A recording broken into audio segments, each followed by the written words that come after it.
Y la semana comenzó con un tropiezo en las principales bolsas de valores del mundo, afectadas por temores a una sequía crediticia en China. El índice compuesto de la Bolsa de Valores de Shanghái tuvo su peor día en 4 años, entró en mercado en baja, es decir, con una caída mayor al 20% desde su punto más alto del año. Horas antes, el Banco Central exhortaba a los bancos del país a controlar la expansión del crédito y mejorar su gestión de liquidez. Las bolsas europeas cotizaron este lunes también con tendencia a la baja y hubo cierres negativos para prácticamente todas, algunas en niveles no vistos desde el pasado mes de noviembre. El Banco Central de China dijo que los niveles de efectivo en el sistema son razonables. Una señal de que no tiene intención de aliviar la situación de liquidez porque tiene otra prioridad, que es la de atacar al sector bancario no regulado y los fondos que siguen alimentando al sector inmobiliario. La semana pasada la tasa de interés que los bancos cobran para prestarse entre sí, la interbancaria, llegó al 30%. Este lunes bajó por segunda jornada consecutiva en torno a 6,5%. Y esa sequía de crédito podría exacerbar la debilidad de la recuperación económica china. Pero hay otro factor de nerviosismo: la futura desaceleración de las medidas de estímulo de la Reserva Federal estadounidense.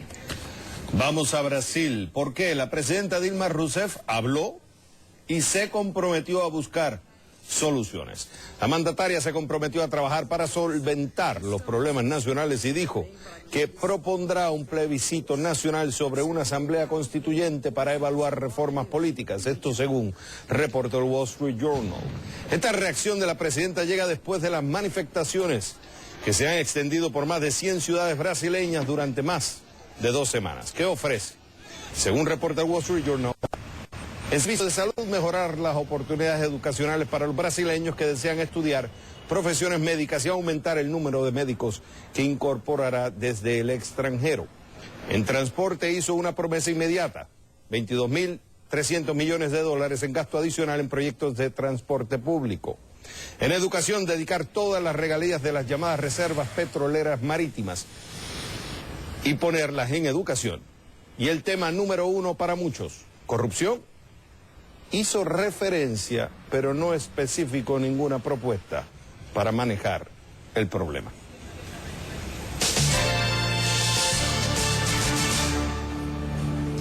La mira de hoy la vamos a poner en la reforma inmigratoria en Estados Unidos y preguntamos: antes de abrir las puertas para que los cerca de 11 millones de inmigrantes indocumentados en el país consigan la residencia, ¿se debe asegurar la frontera primero?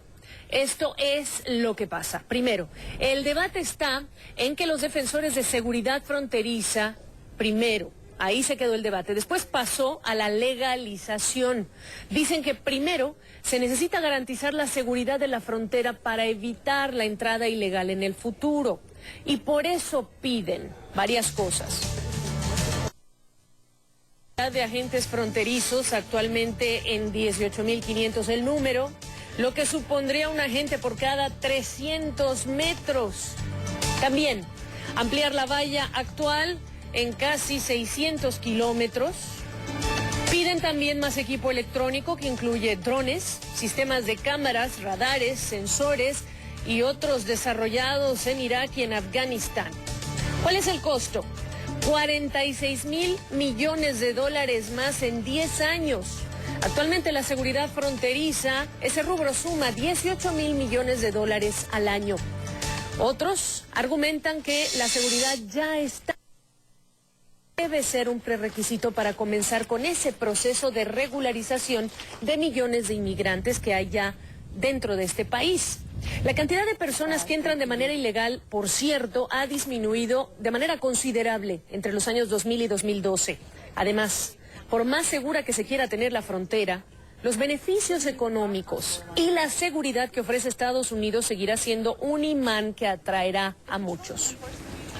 Antes de presentar a nuestro invitado, queremos tu veredicto sobre este tema en nuestra pregunta en Facebook. La pregunta dice: ¿debe la aprobación de una reforma inmigratoria estar condicionada a la seguridad en la frontera sur? Vota y opina.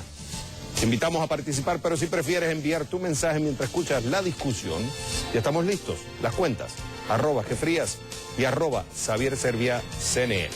Para analizar esta situación nos conectamos directamente en Washington con Juan Carlos Hidalgo del Cato Institute.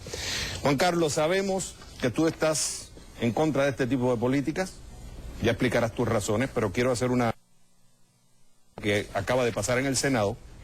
Gabriela, los números que estuvo haciendo referencia a Gabriela, esos vienen de una enmienda que presentaron 2 senadores en el Senado, Hoeven and Corker, lo que se llama la enmienda Hoeven and Corker, que básicamente ellos exponen este tipo de gastos para la seguridad como predisposición para después ir entonces a votar la ley. Esa enmienda ya pasó en el Senado, lo que quiere decir que entonces yo me imagino que ahora se votará toda la ley para entonces pasar en la Cámara de Representantes. Pregunto, Juan Carlos, ¿tú estás de acuerdo con esta enmienda que se pongan 46.000 millones de dólares en gastos en los próximos 10 años, que se aumente la cantidad de agentes de seguridad, que se aumente que se ponga esa valla, que ya va a ser el doble? O sea, es más gasto para el gobierno cuando hay un problema fiscal.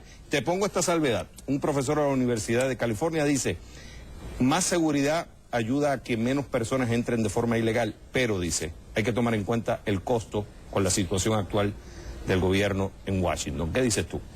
Estoy de acuerdo. Lamentablemente este tipo de reformas y enmiendas que enfatizan el tema de la seguridad fronteriza van a ser necesarias dentro del contexto de las negociaciones de una ley. Va a ganar unos cuantos votos, principalmente republicanos, que ojalá que a la larga hagan posible la aprobación de este proyecto. Sin embargo, efectivamente, el gasto del gobierno federal en seguridad fronteriza ha aumentado dramáticamente desde los años 90. La cantidad de agentes federales en la frontera ha aumentado de manera dramática desde finales de los 90.